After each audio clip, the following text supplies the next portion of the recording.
Il existe en ce monde un champignon orange et flamboyant du nom de Pycnoporus cinnabarinus. Mais bon, tout le monde l'appelle Albert. Albert, c'est un passionné de grand air. Il vit en forêt et il les saprofite.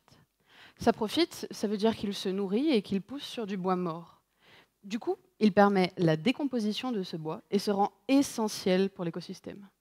Il est comme ça, Albert. Il donne à la communauté. Afin de dégrader le bois, Albert a des outils à la pointe de la technologie, les enzymes. En gros, ce sont des ciseaux qui vont découper le bois. Ils permettent d'obtenir des briques de nutriments simples que le champignon va pouvoir assimiler. Albert utilise aussi d'autres outils, plus petits, dérivés de l'oxygène de l'air. Ce sont des molécules oxydantes.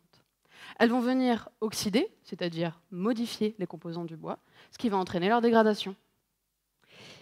Le problème, c'est qu'Albert, il est un peu maladroit et que ces super outils peuvent se retourner contre lui. Les molécules oxydantes peuvent aussi attaquer les enzymes. Alors bon, moi j'essaie de l'aider et de comprendre comment et pourquoi il agit comme ça. Est-ce que l'oxydation modifie, régule, détruit les enzymes? Est-ce que les effets varient d'une enzyme à l'autre? Et puis des enzymes, Albert, il en a des centaines et des centaines, toutes différentes les unes des autres. Alors, est-ce qu'elles sont toutes oxydées? Lesquelles faudrait-il étudier en premier? Tout au long de ma thèse, j'ai développé et adapté mes propres outils. Ils m'ont permis, entre autres, d'identifier quelles enzymes étaient réellement oxydées chez Albert. Mon outil préféré, c'est une sorte de molécule canne à pêche. Une partie de la molécule est un hameçon qui agit de la même manière que les molécules oxydantes. Elle va venir accrocher les enzymes sensibles à l'oxydation.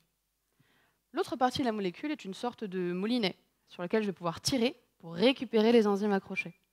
En gros, je fais pousser mon champignon Albert sur du bois, je récupère toutes ces enzymes et je les place avec ma molécule canne à pêche afin de déterminer lesquelles sont réellement oxydées. Ensuite, je les étudie plus en détail pour comprendre en quoi l'oxydation change ou non leur comportement. Grâce à cette méthode, j'ai pu isoler plusieurs enzymes intéressantes sur lesquelles on travaille désormais au laboratoire. Certaines de ces enzymes sont d'ailleurs déjà utilisées dans l'industrie, pour la dépollution des eaux ou pour faire des biocarburants. Alors, quand j'ai besoin de financement, j'explique que comprendre l'impact de l'oxydation permettra de mieux contrôler les processus industriels impliquant les enzymes fongiques. Mais bon, en vrai, ce qui m'intéresse, c'est de comprendre pourquoi. Pourquoi Albert, après des millions d'années d'évolution, il utilise toujours des molécules oxydantes qui peuvent lui être nocives.